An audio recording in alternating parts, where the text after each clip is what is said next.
Disclaimer: in this channel we do not support discrimination against any group of people or terrorism in any shape or form. We therefore deplore the October 7th massacre and all attacks to civilians before and after from either side. In memory of all victims of colonialism past and present. We are here because our tribes are Zionist tribes. We are Zionist tribes? What the hell are you talking about? Zionism is, from origin, a colonialist policy. Doesn't that sound a little problematic, especially coming from indigenous Americans, one of the people groups who have been the most affected by colonialism since the 16th century? We are pro-Israel, we love Israel, we support you as the indigenous people, the Jewish people, as the indigenous people of Israel. I'm sorry, what? The indigenous people of Israel? As far as I know, most of the current Jewish population was from Central and Eastern Europe until they colonized the people of Palestine, the Palestinians, who are being eliminated systematically and are having their homes stolen from them. They are the ones being colonized. Shouldn't you, logically, support them instead? Remember, bury my heart at Wounded Knee.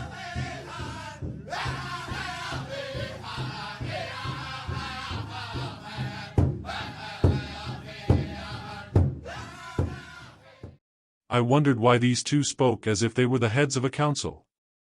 Apparently, Chief Joseph Amahura Riverwind is the quote-unquote peace chief, an ambassador from the Taino tribe of Puerto Rico, and Dr. Laura Lynn Riverwind is an ambassador of the Georgia tribe of Eastern Cherokee.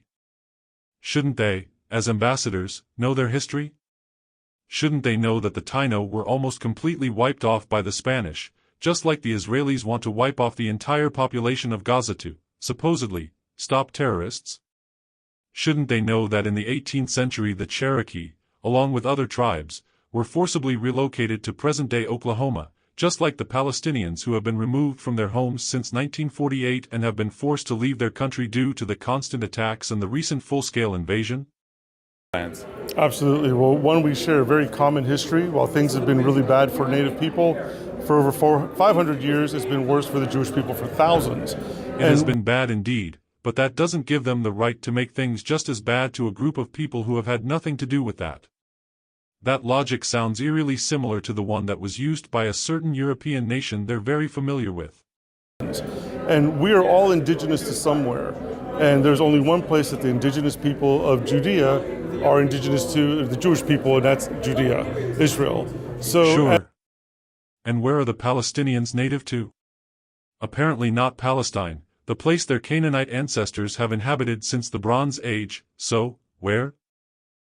Well, the modern Palestinians descend mostly from Arabs, not Canaanites, so they are actually native to Arabia. Only partially.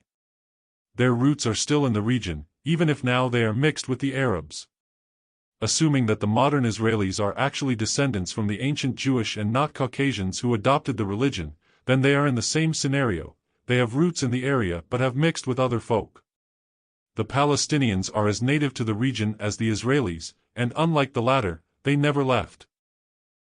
Also, generally, for a group of people to be called indigenous, there has to be a colonizer group who inhabits the same space, is different to said group, and has a higher social status. Who, in the modern political state of Israel, holds the high status, and who lives at rock bottom? So, as First Nations people, we see your story as a story of hope. And a story of healing. You have, through the resilience of your people, been an inspiration. You love life. You have recovered from generations of trauma. And you're an example to our people that we can still embrace and love life and grasp for healing through the trauma and through the problems and the difficulties that life brings. Now you yourself have Jewish ancestors, but how do others who don't, but are part of your community, how do they relate to Jews, Judaism? We're the Sephardim that were fleeing Spain in 1492. And they landed on my island in 1493 of Boriken. And many of the Sephardim actually fought with us in the first Indian wars against colonization and against the Spanish. I see, the guy has Sephardic ancestry. Perhaps his Zionism comes from an incapacity of accepting the fact that the Israelis are committing atrocities, as he would both feel guilty about it and it would collide with his identity as a survivor of colonialism, now being partially part of a group who is colonizing others. Or perhaps he is just blinded by his own identity, who knows? The community's split. There are many people who are pro-Israel, many who don't understand or know a lot about the history of the Middle East. And there are also people like you, those who don't care or understand the modern history of the Middle East. And then there are some who have been duped by the pro-Palestinian narratives of comparing Native people here in the U.S. to the Arabs and the Palestinians in Israel. So the audacity. Duped into comparing the Palestinians to Native Americans? As opposed to what?